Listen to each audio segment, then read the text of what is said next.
मुनिवर श्री क्षमा सागर जी गुरु के चरणों में सत सत वंदन, सत सत वंदन। हम सब शीश नवाते हैं।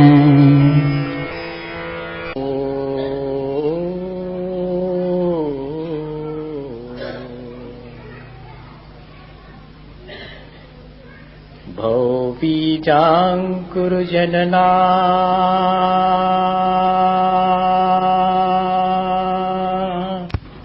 भौबीजांकुर जनना रागाद्याक्षयमुपागतायस्य ब्रह्मा वा विष्णुर्वा हरो जिनो वा नमस्तस्मै। जो विद्यादि सागर सुधी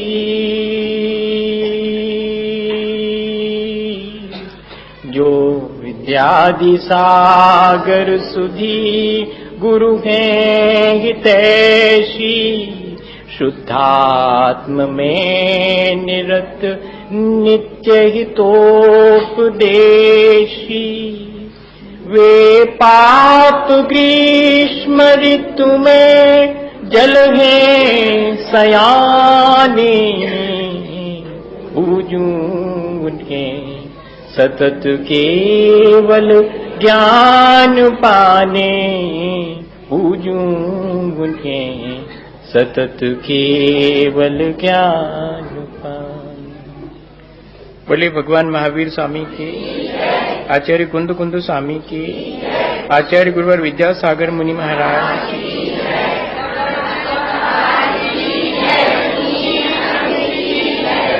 सभी लोगों ने अपने जीवन को अच्छा बनाने की प्रक्रिया पर बहुत प्रकार से विचार किया है और हमने ये जाना है कि जिसका जीवन जितना निराकुल है, जितना निश्चिंत है, जितना निर्भय है, वो जीवन अच्छा है। जिसके जीवन में जितनी कम इच्छाएं हैं, जितनी कम आकांक्षाएं हैं, उसका जीवन उतना अच्छा है। जो व्यक्ति जितना गुणवत्ता को ग्रहण करने में सक्षम है, वो व्यक्ति उतना अच्छा है। और जो व्यक्ति अच्छाई के मार्ग पर चल करके और अच्छाई का ही सम्मान करता है और कभी भी आसपास फैली हुई बुराइयों से आकृष्ट नहीं होता, वो व्यक्ति ही अच्छा है, वैसा जीवन ही अच्छा है। तो हमने भी ये विचार किया है कि हम ऐसा ही जीवन बनाएंगे। और ऐसा जीवन बनाने के लिए हमने ये भी विचार किया है कि हमारे दृष्टि में अगर एक बार ये बात आ जाए और संसार, शरीर और भोगों की वास्तविकता यदि हमें मालूम पड़ जावे, हमारे अनुभव में आ जावे, तो ये सारी चीजें हमारे जीवन में आसानी से उपलब्ध हो सकती हैं। रात के अंधेरे में रस्सी पर पैर पड़ने पर भी ऐसा भ्रम हो जाता है कि जैसे मेरा पैर सांप पर पड़ गया है, तब मन बहुत भयभीत होता है। अपने जीवन के बचाने की आकांक्षा उत्पन्न होती है, अपने शरीर के प्रति मोह जागृत होता है और सारा संसार बेमानी मालूम पड़ने लगता है उन क्षणों में कि प्राण बच जाएं किसी भी तरह से। लेकिन यदि जरा सी रोशनी हो जाए और उस रोशनी होने पर यह दिखाई पड़ जाए कि अरे ये सांप नहीं है, ये तो रस्सी है, तब भय कहां गायब हो गया? था ही नहीं, एक भ्रम था। ऐसे ही संसार में शरीर के प्रति, संसार की सुख दुख के प्रति और अपने भोग विलास की सामग्री के प्रति हमारे मन में जो भ्रम है कि इन सब से मुझे सुख मिलेगा, यदि वो भ्रम टूट जाए तो हम इस संसार में सुख दुख के बीच भी निराकुल होकर के, निश्चिंत होकर के, निर्भय होकर के अपना जीवन क्या व्यतीत नहीं कर सकते। फिर जब जिस चीज में सुख नहीं है उस चीज को पाने की आकांक्षा क्या मेरे भीतर उत्पन्न होगी? जिस शरीर की अपवित्रता और नश्वरता का भान मुझे हो जावे उस शरीर से क्या मैं आसक्त होऊंगा? या कि जो शाश्वत है और हमेशा अपने विकास में सक्षम है, ऐसी चेतना की तरफ मेरी दृष्टि जाएगी या कि शरीर की तरफ जाएगी? और जिससे मेरा उत्थान होता हो मैं वैसे मार्ग पर चलूंगा या कि जिससे मेरा पतन होता हो मैं वैसे मार्ग पर चलूंगा? मैं किसकी प्रशंसा करूंगा? मैं सच्चे मार्ग की प्रशंसा करूंगा, मैं बुरे मार्ग पर एक कदम भी नहीं रखूंगा। ये सारी चीजें हमारे अंदर ऑटोमेटिकली आती हैं यदि हमें ये बोध, ये अनुभूति हो जावे, ऐसा हमारे भीतर विश्वास जागृत हो जावे संसार, शरीर और भोगों के प्रति, उनकी वास्तविकता के प्रति। तो हमने पिछले दिनों यही किया है और हमने अपने जीवन में यह अनुभव किया है कि हाँ, सचमुच धीरे धीरे निराकुलता और निश्चिंतता आ रही है। पहले तो छोटी छोटी बातें भी विचलित कर देती थीं, अब संसार की ये छोटी छोटी बातें मुझे मेरे मार्ग से विचलित नहीं करती। मुझे संसार की कोई आकांक्षा इतनी अधिक बाध्य नहीं करती है कि मुझे मेरे कल्याण में बाधा उत्पन्न कर सके। अब मैं लोगों के शरीर की तरफ और अपनी भी देह की तरफ कम देखता हूं, मैं अपने चेतना और आसपास लोगों के भीतर जो चेतना की विकसित अवस्था है उसकी तरफ ही देखता हूं। अब लोग मुझे भ्रमित नहीं कर सकते, मुझे सच्चा मार्ग मालूम पड़ गया है। अब चाहे जितने और रास्ते कहीं भी जाते हों, मुझे उनसे कोई मतलब नहीं है। मैं अपने एक रास्ते पर सीधा, एक अकेला भी मुझे चलना पड़े तो मैं चलने के लिए तैयार हूं। इतनी तैयारी तो अपन ने पिछले दिनों कर ली है, लेकिन ऐसा करने के बाद भी संभव है कि उस सच्चे रास्ते पर, उस अच्छे बनने के रास्ते पर चलते समय हमसे या कि किसी और से कोई भूल हो जाए, कोई गलती हो जाए। स्वयं शुद्धस्य मार्गस्य वाला शक्त जनाश्रयाम वाचताम यत् प्रमार्जन्ति तद वदन्त्युपगूहनम। तब फिर मेरा क्या दायित्व है? मेरे भीतर दृष्टि की निर्मलता आने पर मेरे भीतर किस तरह की गुणवत्ता पैदा होनी चाहिए, ऐसी सिचुएशन क्रिएट होने पर, ऐसी कंडीशन बनने पर मैं सच्चे मार्ग पर चल रहा हूं और लोग भी सच्चे मार्ग पर चल रहे हैं, लेकिन इसके बावजूद भी बाल अशक्त जनाश्रयाम वाचितम। तब संभव है कि उनकी अज्ञानता से, उनके प्रमाद से, उनकी अपनी कमजोरी से और कोई गलती हो सकती है, कोई चूक हो सकती है, कोई दोष उत्पन्न हो सकता है, लेकिन ऐसा होने पर भी मेरी दृष्टि की निर्मलता मुझे इस बात की तरफ प्रेरित करती है कि मैं दोष दर्शन ना करूं। हम सबके साथ ये मुश्किल है कि हम कितनी भी धर्म की बातें दोहरा लें, धर्म की क्रियाएं दोहरा लें, अपने को धर्मात्मा मान लें, लेकिन इसके बाद भी दोष दर्शन की प्रवृत्ति नहीं जाती। तो हम उसके कहां कमी है इस बात की तरफ देखते हैं। देखें, अपन अगर अपने परिवार में कोई व्यक्ति थोड़ा सा आगे आकर के और उपवास इत्यादि की साधना करने का प्रयास करे और शाम होते ना होते उसके चेहरे पर थोड़ी म्लानता आ जावे या कि उसके मुंह से अचानक ये निकल जावे कि भूख की वेदना बहुत तीव्र है, तब शायद उसकी पीठ पर हाथ रख के ये कहने वाला कोई नहीं मिलेगा कि तुमने 12 घंटे आसानी से निकाल दिए, बस थोड़ी सी और रात शेष रही, इतना और कर लो, मैं तुम्हारे साथ हूं। बल्कि ये कहने वाले मिल जाएंगे, कहा किसने था, और करो, जब होता नहीं है तो करते क्यों?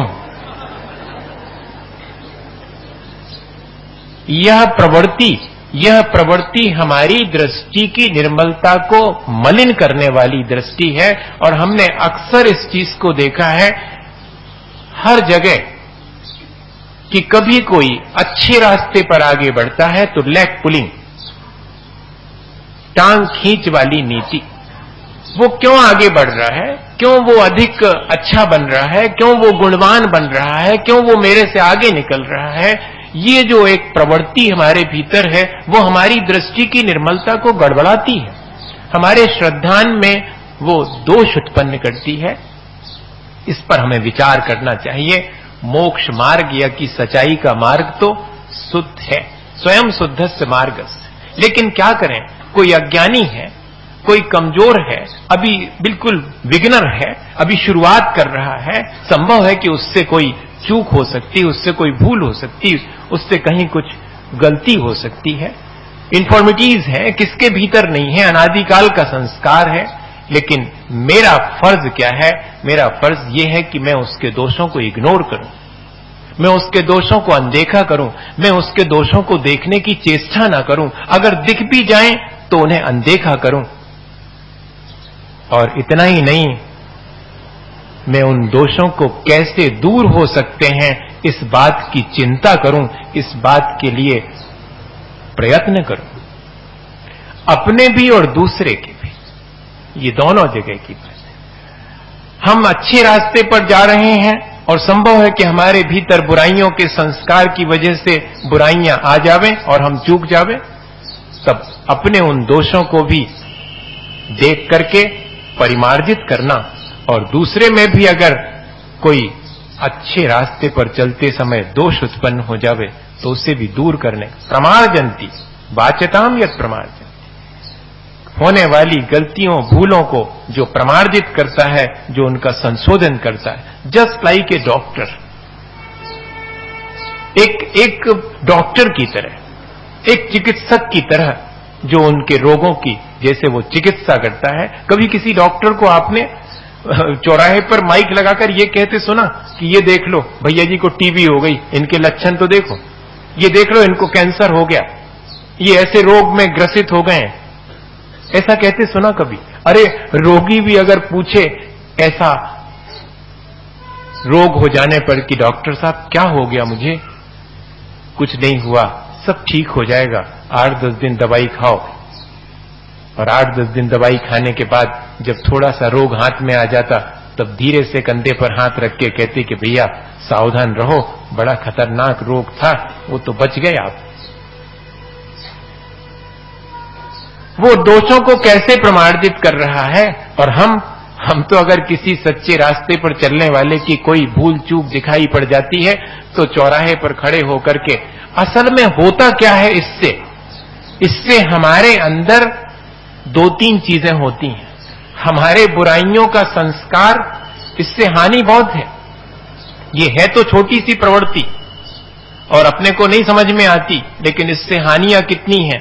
एक तो दूसरे के दोष देखने से हमारे अंदर दोष देखने की प्रवृत्ति और अधिक सुदृढ़ हो जाती, संस्कार बहुत गहरा हो जाता। दूसरी चीज, एक बार दूसरे के दोष देखना शुरू हो गए तो फिर कभी किसी में कोई गुण दिखाई नहीं पड़ेगा। और तीसरी चीज, अपने अवगुण फिर कभी नहीं दिखेंगे। दूसरे के दोष देखने की प्रवृत्ति वाले को अपने दोष कभी दिखाई नहीं पड़ते, और मजा यह है कि अपने दोषी होने के बाद भी अपने ठीक होने का मिथ्या भ्रम हो जाता है। बहुत सावधानी की आवश्यकता है। और ये प्रवृत्ति सब दूर देखने में आती है, और अपने आप को अपन सम्यक दृष्टि भी मान लेते हैं। बड़ा मजा ये है। इस बात पर अपन को बहुत गौर से विचार करना चाहिए, एनालाइज करना चाहिए कि आखिर बात क्या है। एक तरफ मैं अपनी दृष्टि की निर्मलता की बात कर रहा हूं, एक तरफ मैं सच्चे आत्मा स्वरूप में श्रद्धान रखने वाला हूं, और एक तरफ जो हमें आत्मा के स्वरूप को तो कम देखता हूं, और शरीर के माध्यम से होने वाली जो छोटी मोटी बाह्य आचरण में होने वाली, प्रवृत्ति में होने वाली जो मिस्टेक हैं, जो इन्फॉर्मिटीज हैं, उनको मैं ज्यादा देखता हूं। मैं चेतना की उस निर्मल अवस्था को नहीं देखता हूं, मैं अपनी भी और दूसरे की भी। तो फिर मेरी इस दृष्टि की निर्मलता का मतलब क्या हुआ? वो तो आई ही नहीं मेरे अंदर अभी। परात्म निंदा प्रशंसे शश्चत गुणोच्छादनोद्भावने च नीचैर गोत्रस्य। मिथ्यात्व के साथ में नीच गोत्र का बंध होता है। कौन से परिणाम करने से? परात्म निंदा प्रशंसे सत्सद गुणोच्छादनोद्भावने च, सूत्र जी का सूत्र है। दूसरे की निंदा करना, अपनी प्रशंसा करना, दूसरे के अच्छे गुणों को प्रकट नहीं होने देना और अपने गुणों को बहुत प्रकट करना, दूसरे के दोषों को प्रकट करना, अपने दोषों को छिपा लेना, दोनों चीजें एक साथ चलती हैं। सदसद्गुणोच्छादनोद्भावने च, सद और असद, विद्यमान और अविद्यमान दोनों, जो दूसरे में विद्यमान नहीं है उन दोषों का भी डिंडोरा पीटना, जो विद्यमान है उनकी तो छोड़ो। ऐसा करने से नीच गोत्र का बंध होता है, और नीच गोत्र हमेशा दूसरे गुण स्थान तक बनता है मिथ्यात्व के साथ। तो जरा विचार कर लें कि जब जब भी आत्म प्रशंसा और पर की निंदा का भाव आवे तो समझना कि अपनी दृष्टि की निर्मलता से विचलित होकर के आ गए हैं वहीं जहां अनादिकाल से संसार में पड़े हुए और संसार के सुख और दुख के चक्र में निरंतर पीड़ित हो रहे हैं, वहीं आके गिर गए फिर से। ये विचार हमारे मन में उस समय नहीं आ पाता है, पर आना चाहिए। जब भी किसी के दोष देखने और उसकी निंदा करने, निंदा में रस बहुत आता, क्योंकि अपने अच्छे होने का भ्रम पैदा हो जाता। दूसरे के दोष देखने से ये लगता कि देखो हम कितने अच्छे हैं, जी देखो इनके लक्षण देखो, हम तो बहुत अच्छे हैं। नहीं अच्छे होने पर भी अच्छे होने का भ्रम पैदा हो जाता। इससे बचना चाहिए। और हम ध्यान रखें कि जब भी दूसरे की गलती देखते हैं तब पहले हम गलत हो जाते हैं। जैसी दृष्टि वैसी सृष्टि। हर व्यक्ति में अच्छाई और बुराइयों का एक कॉम्बिनेशन है। कोई भी व्यक्ति अच्छाई से युक्त अगर है तो वो तो वहां बैठे हैं भगवान वेदी पर, जिनके अंदर को विस्मयोत्र यदि नाम गुणैर्शेषै तम संस्कृतो निरवकाश तया मुनीश दोषैरुपात विविधाश्रय जात गर्भै स्वप्नांतरे न कदाचिद अपेक्षितोसी। एकमात्र आप हैं जिनको की दोष स्वप्न में भी पसंद नहीं करते, आपके पास आते ही नहीं वो। इसलिए इसमें कोई आश्चर्य नहीं है कि आप सिर्फ गुणों से युक्त हों हे भगवान, और बाकी संसारी जीव तो गुण और दोष दोनों से युक्त हैं। हमें उसमें से क्या देखना है, ये हमारी अपनी अप्रोच है। A common man thinks about person, a medium man think about events, और a supreme being thinks about ideas and ideals. ऐसा लिखा। एक सामान्य व्यक्ति तो दूसरे व्यक्ति के बारे में ही सोचता है और उसके बारे में भी भला नहीं सोचता। दो लोग बैठे हो तीसरे के बारे में कुछ अच्छा सोचें, ऐसा तो बहुत मुश्किल है। दो बैठेंगे तो तीसरे के बारे में तुमने सुना तो फौरन वो कहेगा तुमने आज सुना, हम तो उनको जिंदगी से जानते हैं, ऐसा कहेगा वो फौरन। दो लोग बैठ के अगर तीसरे के बारे में विचार कर रहे हैं तो समझना कि बहुत कॉमन पर्सन है, और दो लोग बैठ करके अगर किसी घटना के बारे में विचार कर रहे हैं तो सोचना थोड़े से मीडियम क्वालिटी के हैं, और अगर सिर्फ आइडियाज और आइडियल्स के बारे में विचार कर रहे हैं तो समझना कि उनका सोच, उनकी दृष्टि ही निर्मल है, उनकी दृष्टि ही ऊंची है। हम अपने जीवन में झांक करके देखें कि क्या ऐसा होता है। जब भी हम विचार करते हैं तो क्या हमारे मन में आदर्श के प्रति और अपने जीवन को आदर्श बनाने का विचार आता है? कभी भी दो लोगों ने बैठ करके कभी वस्तु स्वरूप की चर्चा करी है, या कि सिर्फ यहां वहां की? जरा विचार करें अपन। जो अपन कहीं भी खड़े हो जाते हैं, यहीं पर मंदिर के ही प्रांगण में खड़े हो जाते हैं, तो क्या कभी दूसरे से ये बोलते हैं कि जीव का स्वरूप कैसा है? क्या आपको तत्व के स्वरूप का कोई भान हुआ है या नहीं हुआ? आज तो मैंने जो है ग्रंथ में एक बहुत सुंदर सी बात पढ़ी थी। आप पसंद करें सुनना तो आइए जरा अपन खड़े होकर के और आपस में बात कर लें। नहीं, आज के भाव क्या थे और आज पेपर में क्या आया और आज अजमेर में कौन सी घटना घटी, इन चीजों में जितना हमारा इंटरेस्ट है उससे मालूम पड़ता है। और उसमें भी मजा ये है कि दोष दर्शन, जो गड़बड़ हुआ होगा वो दिखाई पड़ेगा, जो अच्छा है वो दिखाई नहीं पड़ता। अगर ये प्रवृत्ति हमारे अंदर है तो ना हम अपने जीवन को अच्छा बना पाएंगे और ना हमारे जीवन से कोई प्रेरणा लेकर अपने जीवन को अच्छा बना पाएंगे। इसलिए इस दोष दर्शन की प्रवृत्ति से बचने के लिए आचार्य भगवंतों ने लिखा कि बहुत सरल है कभी किसी भी बेकसूर पर दोष लगाना, नहीं कठिन है हर दुर्बल को धमकी देना और डराना। अरे बेबस को क्या और गिराना, उठे उसे उठाओ तो मैं जानूं, तन का क्या श्रृंगार सजाना, मन श्रृंगारो तो मैं जानूं।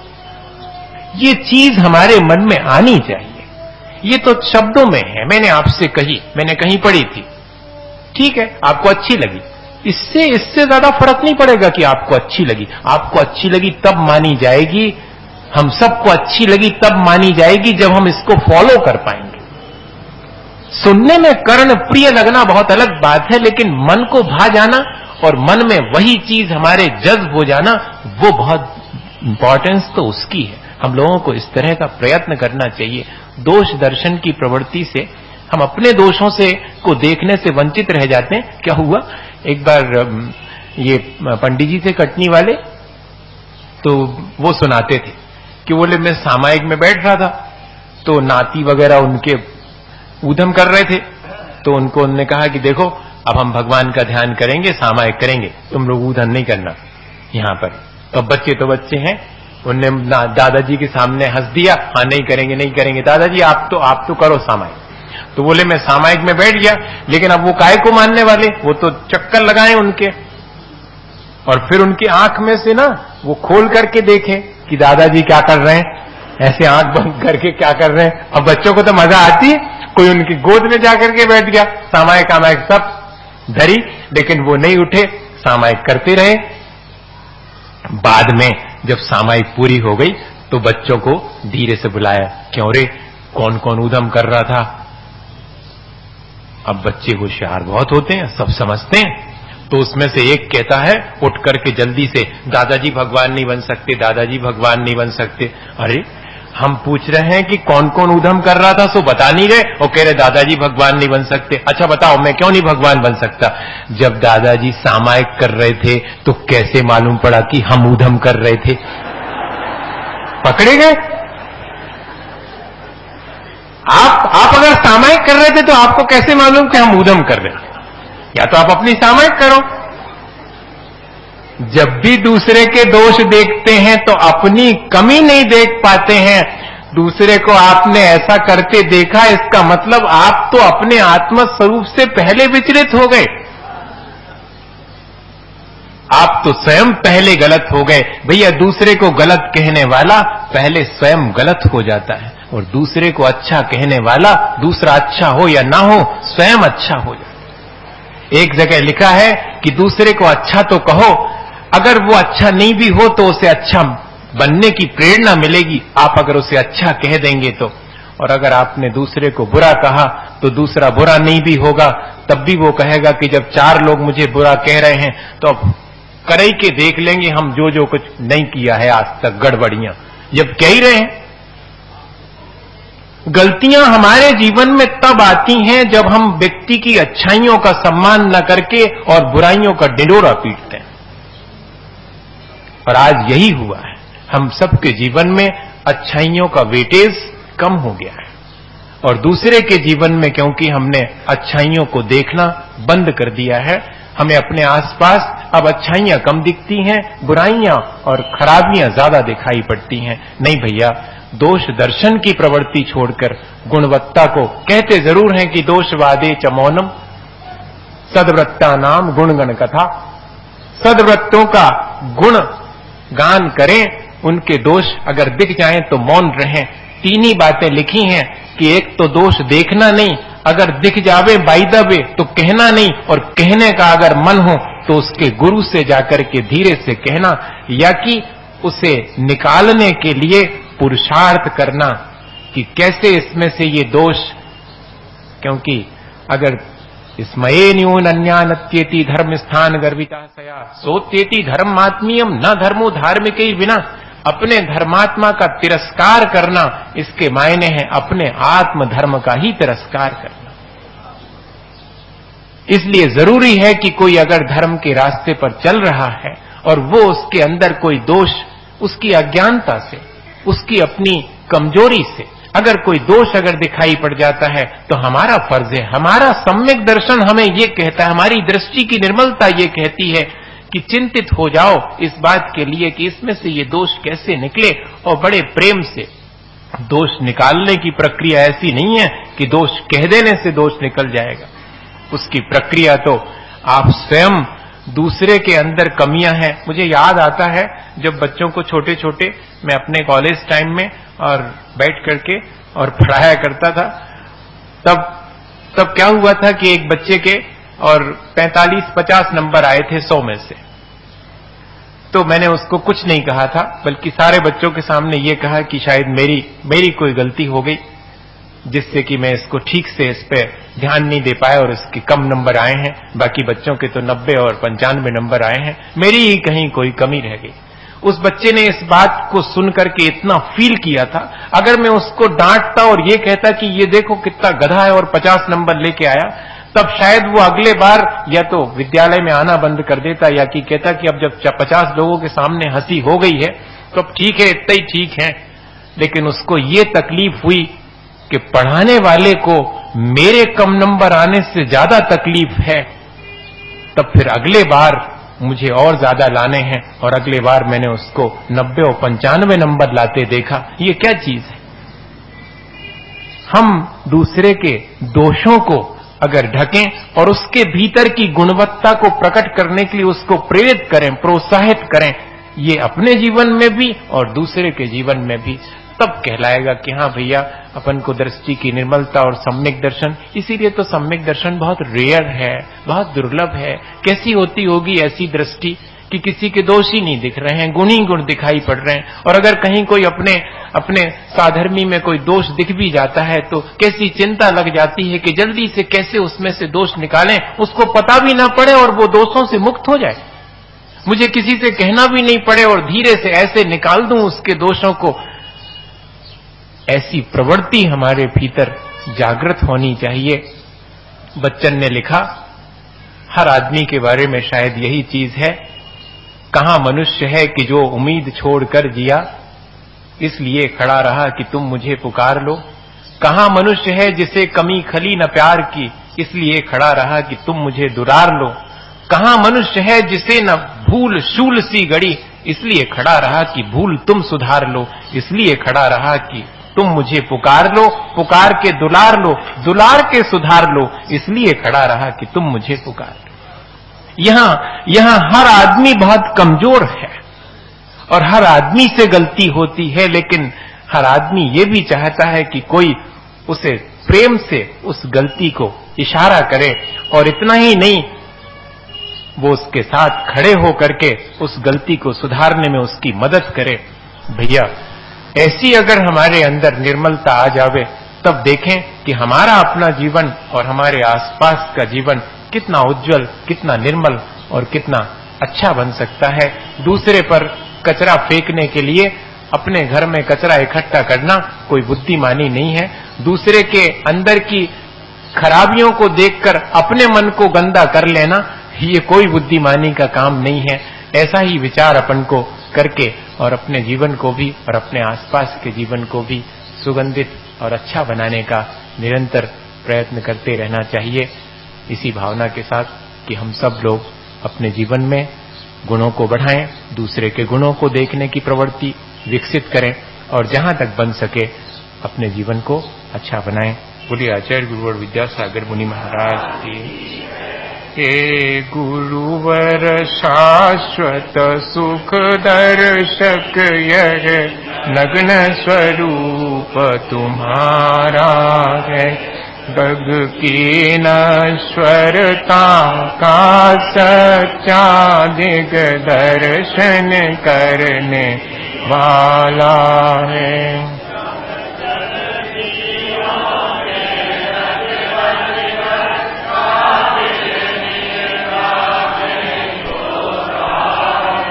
अथवा वह शिव के निष्कंटक पथ में विषकंटक बोता हो।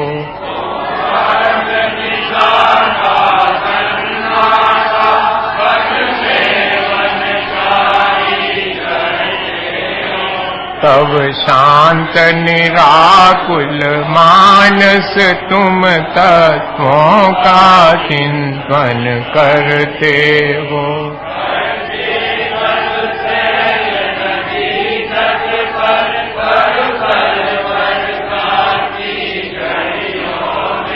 समतारस पान किया करते सुख दुख दोनों की घड़ियों में।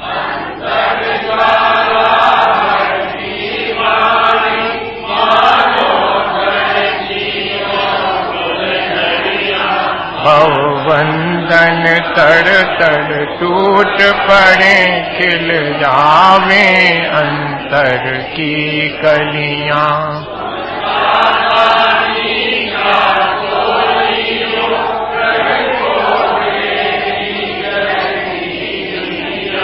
दिन रात लुटाया करते हो शम शम की अविनाश करमणियां।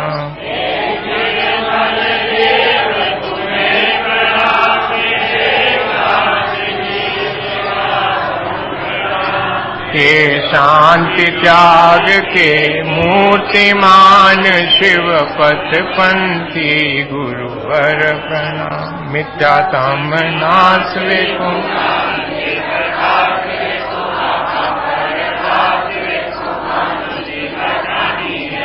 चाहो द्रव्य जान वेखो बंद विध बान वेखो सफर पहचान वेखो परम प्रमाणी है।